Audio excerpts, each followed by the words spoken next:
Hai teman-teman yang berbahagia, berjumpa kembali dengan saya Dr. Andri, spesialis kedokteran jiwa dari Rumah Sakit EMC Alam Sutera Tangerang. Banyak pertanyaan terkait dengan kecemasan dan trauma, di mana banyak pengalaman negatif di dalam kehidupan orang tersebut, sehingga pasien kesulitan untuk berpikir positif katanya. Sebenarnya ya, kalau saya bicara tentang berpikir positif, tidak selalu harus berpikir positif.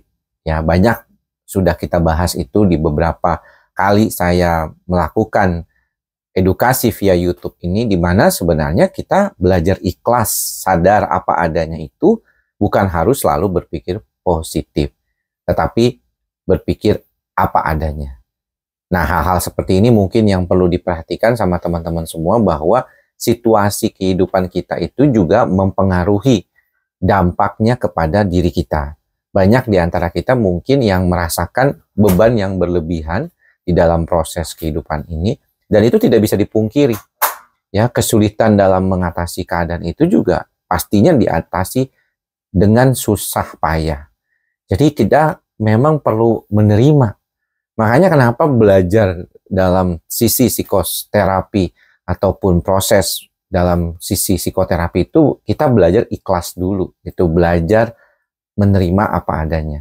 Karena kalau kita nggak menerima apa adanya, maka akan selalu berkecamuk di dalam hati, mengapa ini terjadi pada saya, mengapa kok saya begini, mengapa saya dilahirkan di keluarga ini gitu ya. Itu yang menjadi kesulitan. Sedangkan teman-teman harus mencoba belajar dengan kekuatan teman-teman sendiri. Kalau berobat ke dokter karena adanya gejala kecemasan akibat terlalu banyaknya pikiran negatif yang berulang, nggak bisa dihindari, maka prosesnya itu memang membutuhkan waktu. Walaupun pengobatan mungkin bisa berdampak cepat, tapi prosesnya sendiri membutuhkan waktu.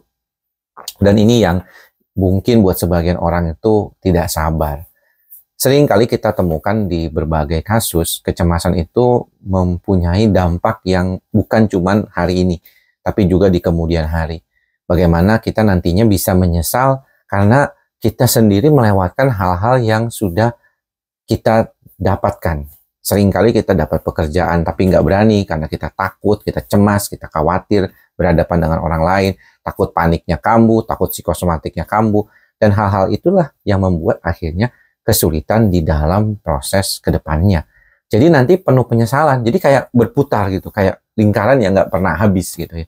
Sekarang menyesal karena sudah melakukan hal-hal yang buruk atau yang tidak baik, atau menunda hal-hal baik, tidak mau melakukannya, dan di kemudian hari mengingat hal ini menyesal. Jadi kayaknya nggak trauma ya, dibuat lagi, nanti dibuat lagi gitu. Kayak nggak habis-habis gitu. Dan itulah sebenarnya banyak pertanyaan. Sehingga kalau pertanyaan-pertanyaan standar yang sering kali saya dapatkan di sini, misalnya mengapa pikiran itu tidak bisa hilang, kenapa pikiran buruk itu tidak pernah bisa terus-terusan keluar dari situasi. Hal-hal seperti inilah yang akhirnya membuat proses di otak itu kayak nggak beres-beres gitu. Seperti kayak ada pikiran yang takut ke fisik, kayak misalnya ada pasien ya takut banget kalau berat badan turun langsung kena kanker. Padahal nggak semua orang berat badan turun itu dikaitkan dengan kanker gitu kan. Atau misalnya khawatir kalau tetangga keluarga ada yang meninggal, takut meninggal juga gitu. Jadi itu yang sering kali muter-muter di situ-situ aja. Ya, kekhawatiran ketemu orang. Nah, kalau ditanya, mengapa demikian? Emang begitu, namanya juga gangguan cemas. Ya, kalau ini kan penyakit sebenarnya. Kalau orang ada yang bilang, itu cuma di pikiranmu aja, ya coba aja beresin sendiri tanpa pengobatan atau terapi yang terstruktur. Ya pasti nggak bisa. Makanya kenapa kalau Anda cuma mengharapkan obat saja untuk membantu, mungkin sebagian pasien bisa. Ya, ada sebagian pasien yang kayaknya cukup dengan pengobatan langsung enak, karena dia punya dasar kepribadiannya memang udah cukup bagus. Tapi lain daripada itu, kebanyakan sih membutuhkan proses jangka panjang, ya. Karena kesulitan mengandalkan diri kadang-kadang nih dialami nih banyak, misalnya sampai nggak berhenti berteriak gitu ya sebagai ekspresi emosi.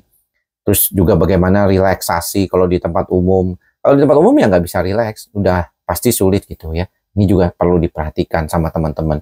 Karena bagaimanapun keadaan itu akan terus berlanjut dan situasinya akan berbeda dari satu sisi ke sisi lainnya. Ini yang mungkin harus dipahami sama teman-teman semua. Ya, mudah-mudahan sih bisa membantu diri teman-teman menjadi jauh lebih baik lagi. Oke?